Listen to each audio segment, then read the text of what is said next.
terutama guru, dosen, dan tenaga kesehatan. Lalu TNI Polri dan pejabat negara. Soal gaji guru, Presiden bahkan sudah mengumumkannya pada akhir November tahun lalu di puncak peringatan Hari Guru.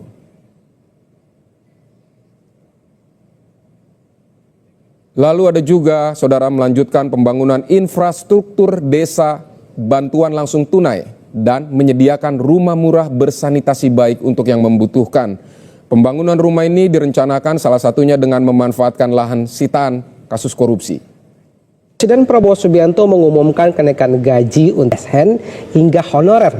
Anggaran tahun 2025 untuk kesejahteraan ikan sebesar 16,7 triliun rupiah menjadi 81,6 triliun rupiah pada tahun 2025. Dengan apresiasi ini, Presiden secara gamblang mengungkap ingin meningkatkan kualitas Indonesia demi kemajuan generasi masa depan. Januari 2025. Mungkin kalau di APBN 2024 masih ada sisa anggaran ya, SAL, itu mungkin bisa dilakukan. Tapi rasanya karena sekarang sedang menyusun personelnya, membangun infrastrukturnya ke daerah, itu mungkin perlu waktu dikit ya. Yang kedua yang bisa cepat dilakukan itu bantuan sosial, bantuan langsung tunai, kartu-kartu, dan itu sangat dibutuhkan masyarakat sekarang karena kita tahu kelas menengah kita kan drop sampai 9 juta ya. Kemudian angka setengah menganggur itu bertambah 2,41 juta orang, tambahannya loh ini. Betul.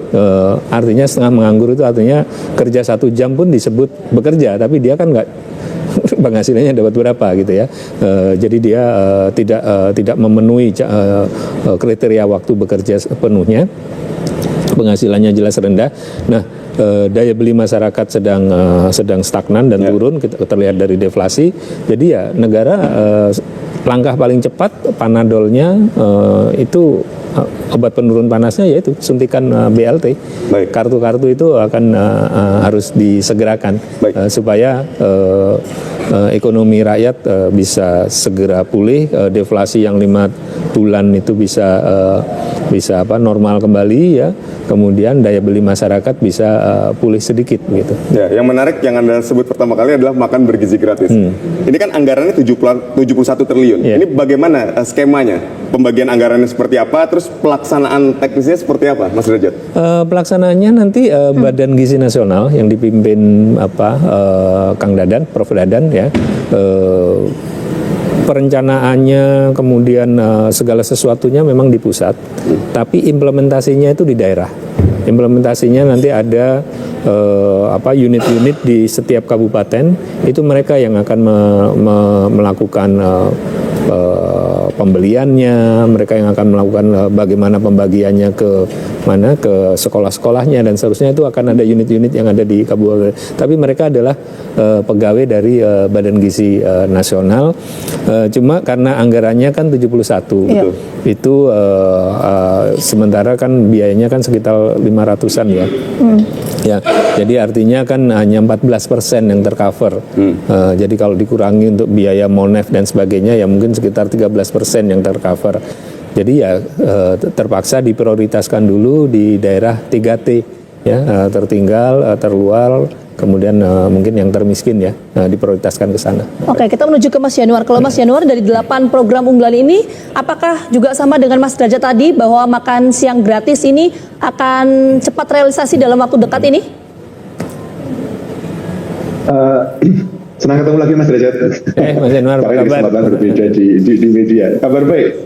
Saya ini bukan karena saya kenal Mas Derajat ya Mbak, tapi saya setuju karena di dalam waktu cepat ini, dalam waktu yang relatif singkat ini, memang pemerintahan manapun itu kan perlu untuk segera bisa menunjukkan bahwa dia deliver. Dan ini tidak cuma sekedar deliver, tetapi ini akan terkait dengan prioritas-prioritas yang memang mendesak.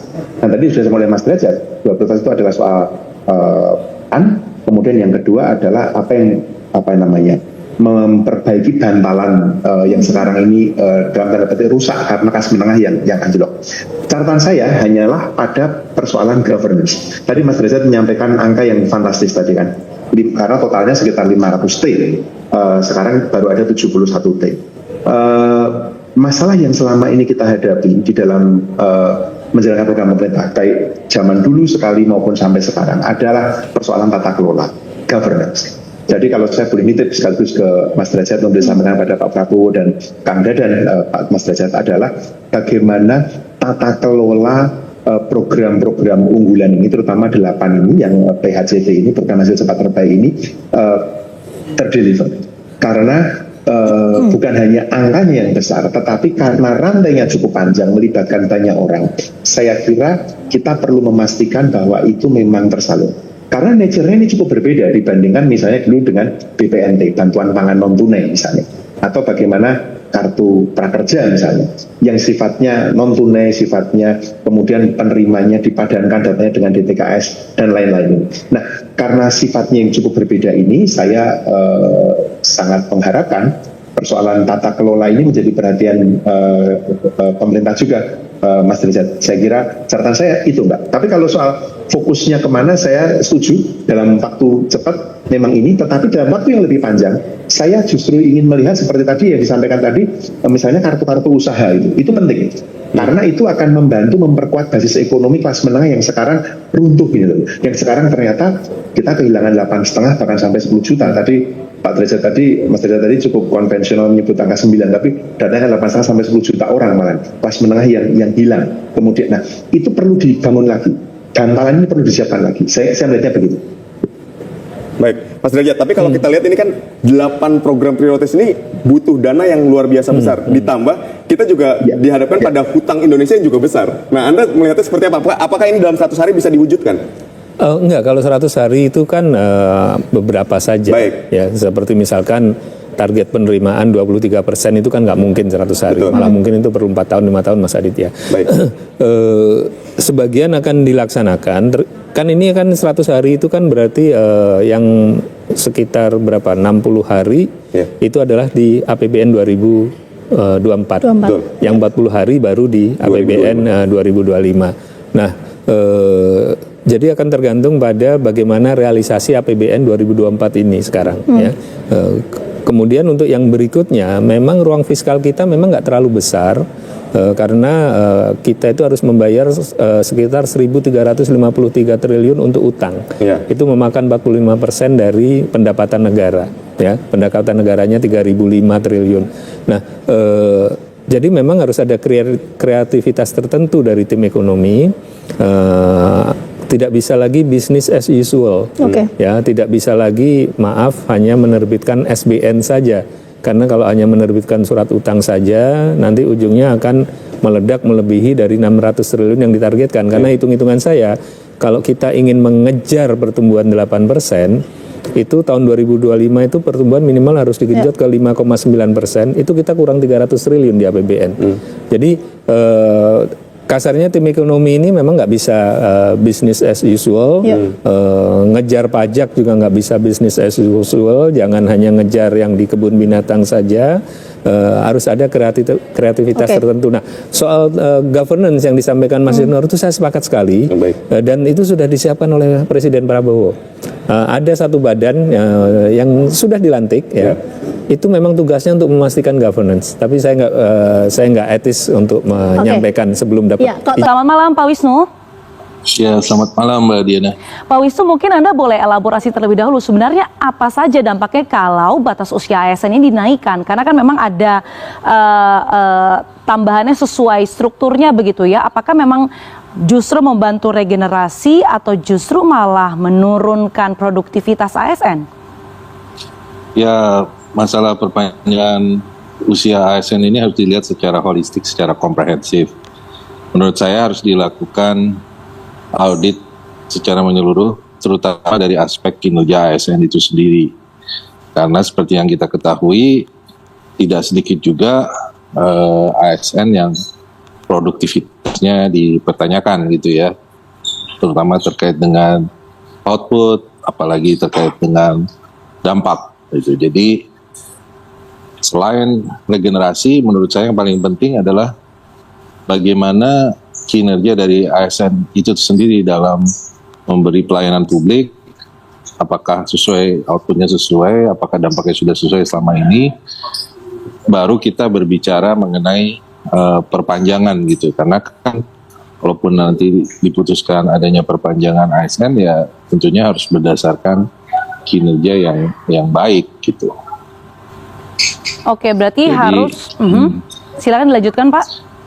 Ya, jadi regenerasi itu soal yang lain, tetapi menurut saya yang paling utama adalah harus dilakukan audit kinerja dari ASN itu sendiri. Apakah mereka benar-benar selama ini menjalankan misinya sebagai pelayan publik gitu. Karena kan masih ada banyak di beberapa daerah, juga di beberapa lembaga yang kinerjanya tidak memuaskan gitu. Misalnya beberapa kasus korupsi besar ternyata melibatkan pejabat tinggi ASN, misalnya di eselon 1, eselon 2 dan birokrat lainnya. Itu menunjukkan bahwa ada pertanyaan apakah kinerja ASN itu selama ini sudah berlangsung optimal atau tidak.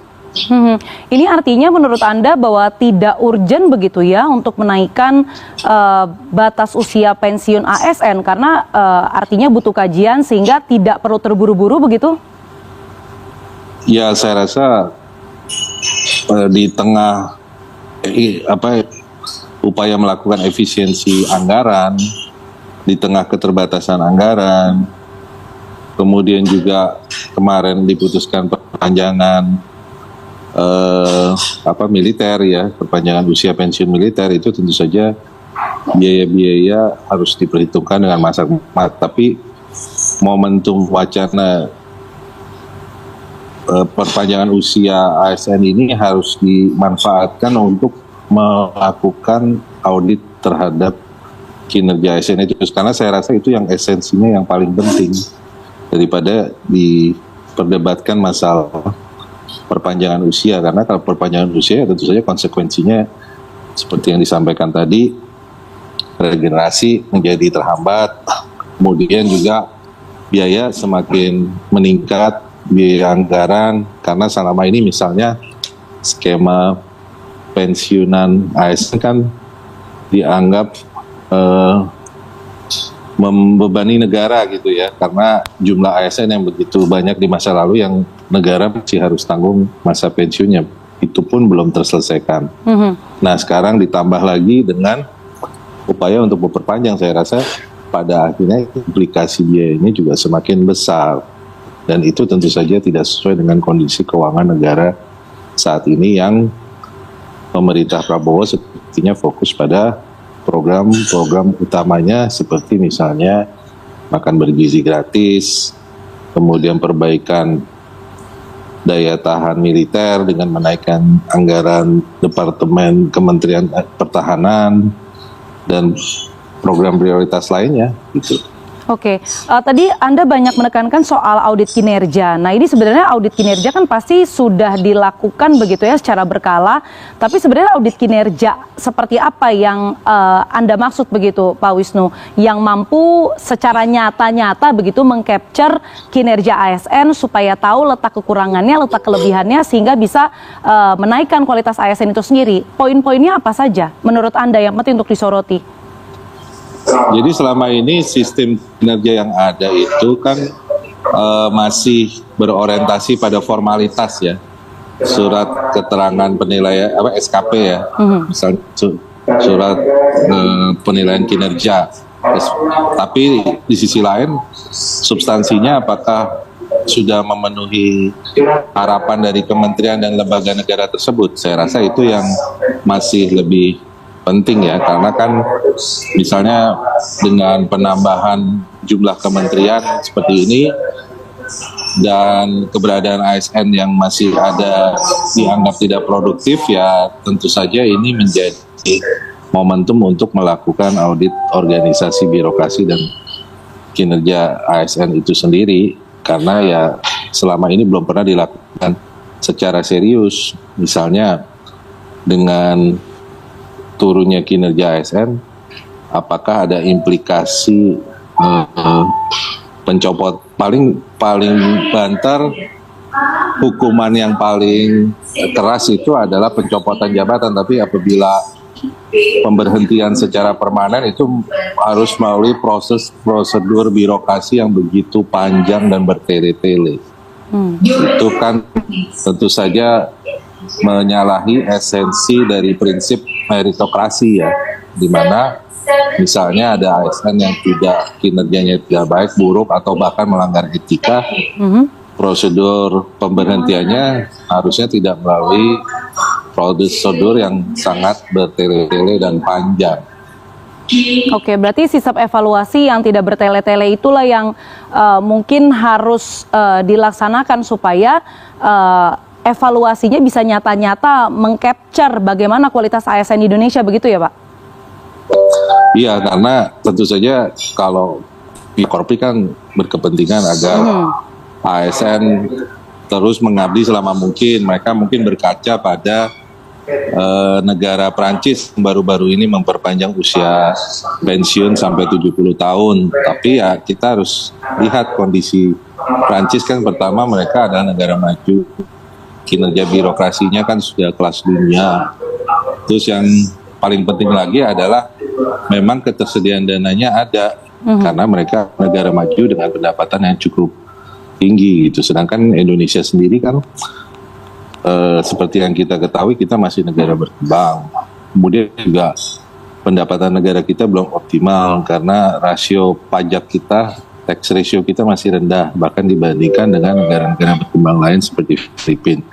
Jadi ini menunjukkan bahwa opsi untuk memperpanjang pensiun ASN itu secara finansial, secara kinerja masih banyak pertanyaannya gitu. Oke.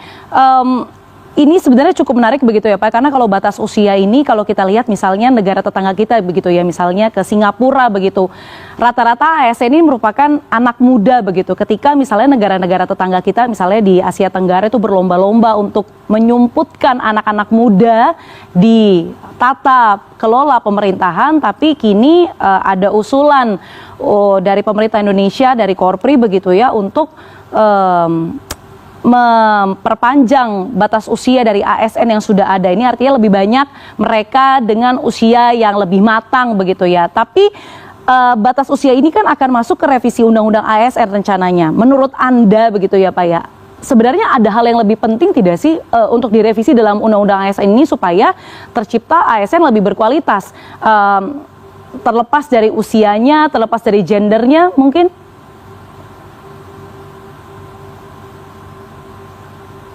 Iya, jadi kalau kita melihat dari segi undang-undang dan regulasi, sebenarnya sudah banyak undang-undang regulasi ASN dan terkait dengan ASN yang begitu baik ya. Misalnya manajemen talenta, kemudian prosedur penilaian kinerja. Cuman masalahnya keberadaan undang-undang dan regulasi ini kan enforcement-nya belum dilaksanakan secara optimal. Jadi menurut saya makanya saya mengusulkan berkali-kali soal audit kinerja birokrasi itu, supaya ini bisa dijadikan sebagai momentum untuk melakukan evaluasi secara keseluruhan sistem birokrasi kita, sehingga apapun keputusan strategiknya, apakah itu, tapi jangan dilihat secara parsial ya, karena kita harus melihatnya secara holistik. Misalnya kita juga harus melihat dari sistem rekrutmennya.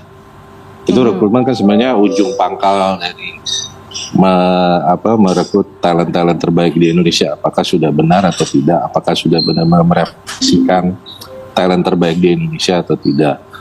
Kemudian dari setelah masuk di sistem birokrasi, kita lihat lagi bagaimana dengan sistem penilaian kinerjanya. Apakah sudah berjalan atau tidak? Apakah ASN yang berprestasi ini secara output maupun outcome benar-benar mendapatkan promosi sesuai dengan kinerja dan kontribusinya.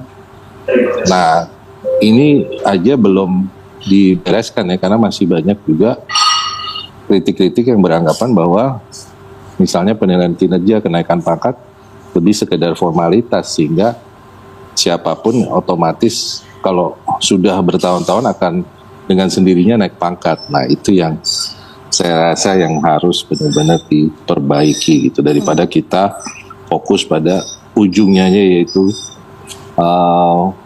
perpanjangan masa pensiun.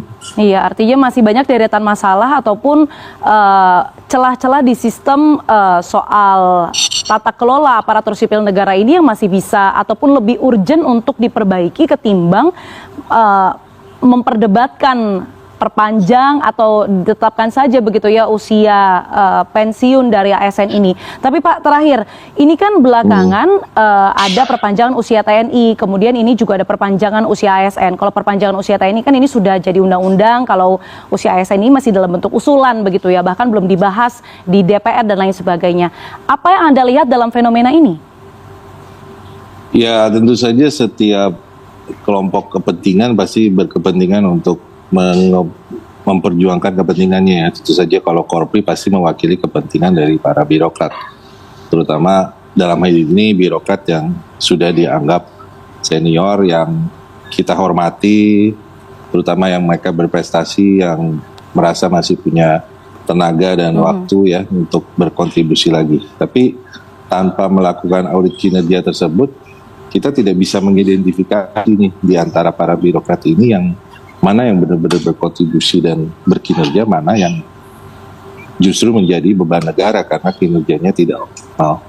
Kalau itu sudah dibereskan, baru kita berbicara soal apakah ada skema perpanjangan usia pensiun atau tidak, dengan catatan bahwa ketersediaan anggaran APBN-nya benar-benar ada gitu, dan tidak ada prioritas-prioritas program lainnya seperti misalnya program makanan bergizi gratis, penyediaan kesehatan, cek kesehatan gratis, kemudian penambahan anggaran pertahanan untuk meningkatkan sistem pertahanan kita. Nah, kalau itu sudah beres, nah baru kita berbicara soal isu perpanjangan usia khususnya ASN.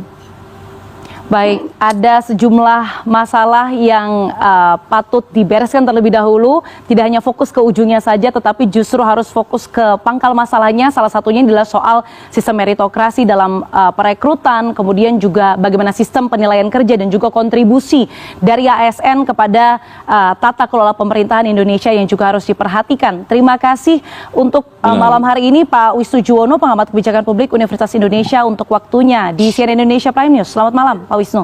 Ya, terima kasih banyak Mbak Dia. Para menteri koordinator, para menteri, para wakil menteri, seluruh anggota Kabinet Merah Putih yang hadir, Menko Perekonomian, Saudara Airlangga Hartarto, Menko Pembangunan Manusia dan Kebudayaan, Profesor Dr. Pratikno, yang pernah menjabat Rektor UGM tahun 2012 sampai 2014, Menko Pemberdayaan Masyarakat Saudara Abdul Muhaimin Iskandar, Menko Pangan Saudara Zulkifli Hasan, Menteri Agama Profesor Dr. Kiai Haji Nasaruddin Umar, Menteri Pendidikan Tinggi, Sains dan Teknologi Profesor Brian Yulianto ya. Brian atau Brian?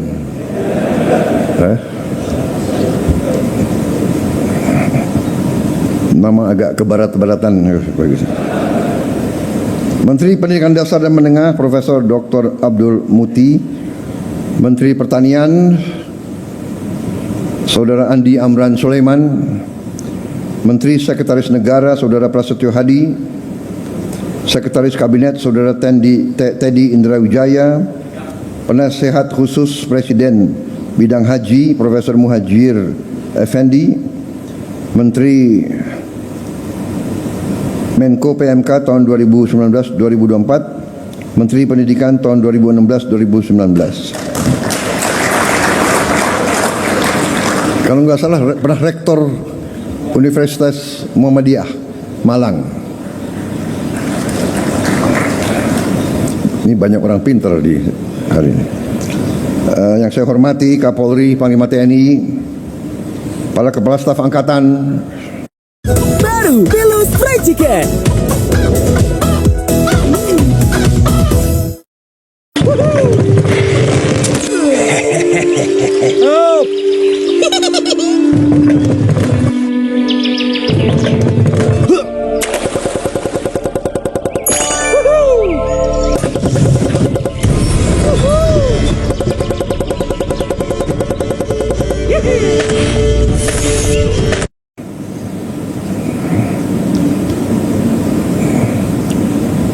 Jaksa Agung nggak hadir ya? Lagi ngejar-ngejar orang gitu.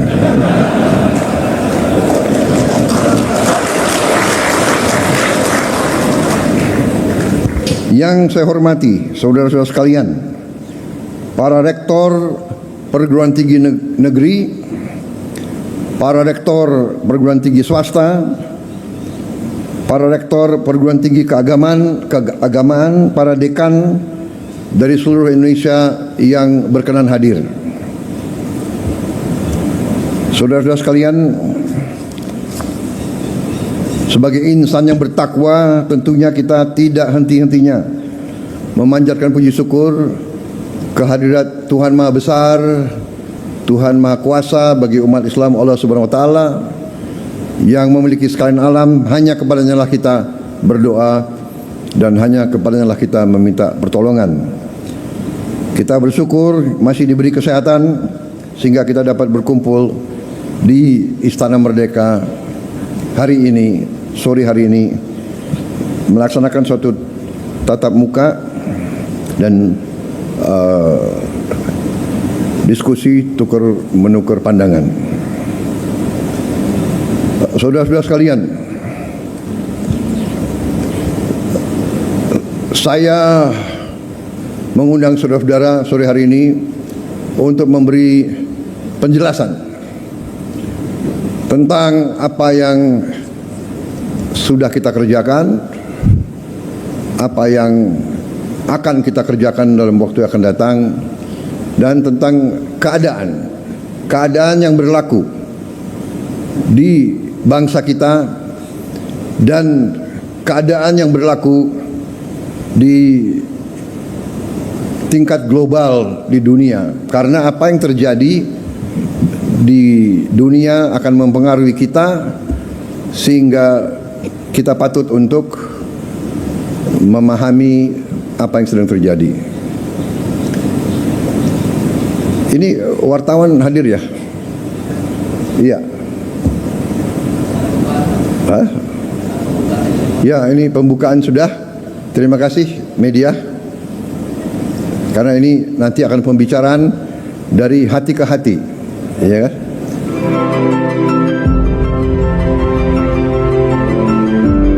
Karunia besar.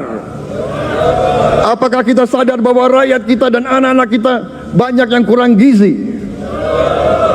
Banyak rakyat kita yang tidak dapat pekerjaan yang baik. Banyak sekolah-sekolah kita yang tidak terurus. Saudara-saudara sekalian, kita harus berani melihat ini semua. Dari sekian banyak program besutan Prabowo untuk 100 hari kerja Kabinet Merah Putih ini, tampaknya Prabowo berfokus pada pengentasan kelaparan dan akses pendidikan. Lantas, bagaimana upaya para menteri pembantu Prabowo di Kabinet Merah Putih untuk merealisasikan program yang ada agar bergulir dengan cepat, serta langsung dirasakan manfaatnya oleh masyarakat dalam 100 hari kerja Kabinet? Tim TV One mengabarkan. Pemirsa, Kabinet Merah Putih di bawah pimpinan Prabowo Subianto, Gibran Rakabuming Raka memiliki sejumlah program prioritas. Di antaranya pemirsa adalah 8 program hasil terbaik cepat yang akan dicapai dalam 100 hari kerja.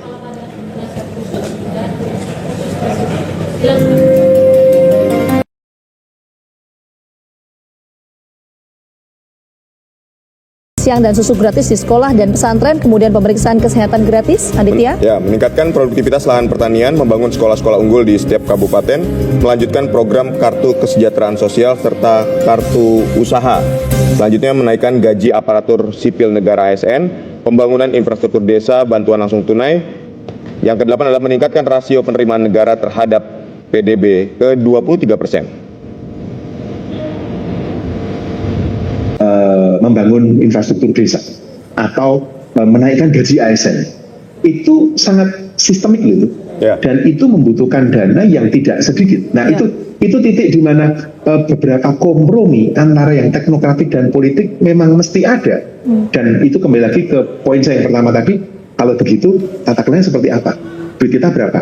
Belanja kita berapa? Kita mau utang berapa? Kita mau melepas surat utangnya seberapa banyak? Nah, kayak gitu-gitu. Dan memastikan bahwa yang kita spend tidak dikorupsi gitu. Betul kan ya Mas Derajat ya? Oke, nah ini kita ke Mas Derajat ya, Mas Derajat. Kalau kita lihat tadi kan, ini kan anggaran jadi titik tumpu ya, untuk kemudian bisa merealisasikan 8 program unggulan. Tapi kalau kita melihat postur kabinet per hari ini, ada beberapa pos menteri yang sampai ada 3 orang dan lain sebagainya. Apakah ini justru bisa memperlancar dalam proses realisasi anggaran, atau birokrasi yang panjang ini akan menghambat? Gimana Mas Derajat? Saya ekonom, tapi saya juga bagian dari organisasi dan pimpinan sudah memutuskan, jadi ya kita jalankan. Tapi sikap saya dari dulu itu adalah sebagai ekonom ya, bahkan sejak di DPR ketika membahas Undang-Undang Kementerian Negara itu adalah small government. Kalau saya dari dulu selalu begitu. Tapi gini, Mbak Gita, itu negara, benar yang dikatakan Mas Yanuar, dari 8 PHTC tadi ya, program hasil terbaik cepat, itu 7 adalah belanja. 7 itu keluar duit. Yang nyari duit itu cuma 1, nomor 8. Nah, nomor 8 ini saya rasa memang Mbak Ani, track record beliau kan 13 tahun Menteri Keuangan, beliau memang nggak pernah sepakat dengan ini ya.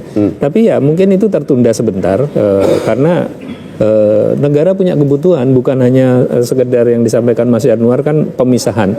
Negara punya kebutuhan untuk satu badan tersendiri seperti IRS-nya Amerika, kemudian di Singapura, di Australia. Semua negara-negara yang maju itu sudah terpisah. Ya. Karena memang mereka nggak bisa ada disatukan antara pengeluaran, pembiayaan dengan penerimaan itu disatukan, itu memang bukan praktek terbaik internasional gitu ya.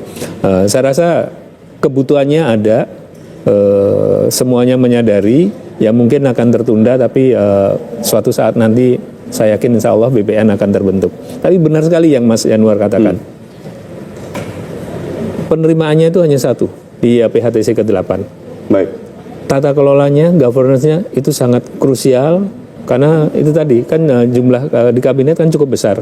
Kalau tata kelolanya nggak benar, itu nanti akan kebocoran-kebocoran yang Pak Prabowo dari dulu sejak 2014 itu selalu mengatakan harus kita tutup bocor, harus kita tutup yang bocor, harus kita tutup. Baik, Mas Derajat, kita akan lihat ya apakah program 8 program hasil terbaik cepat ini dapat direalisasikan di pemerintahan Pak Prabowo selama 5 tahun tadi kalau kita bilang. Gaji pokok untuk golongan senior itu 12.800.000 sekian. Nah, masa pensiun, ya, jika janji kenaikan gaji oleh Presiden Prabowo dipenuhi, gaji yang diterima para pensiunan 75% menjadi 19.986 sekian kali 75% terima 14.989.766. Ini terhitung sejak tanggal dikeluarkannya nanti peraturan pemerintah atau keputusan presiden. Nah, catatan kami di sini diharapkan terhitung masa berlakunya masa pensiun gaji itu, jika berkenan pemerintah, itu dilakukan bersifat mundur, yaitu minimal sejak awal tahun 2025.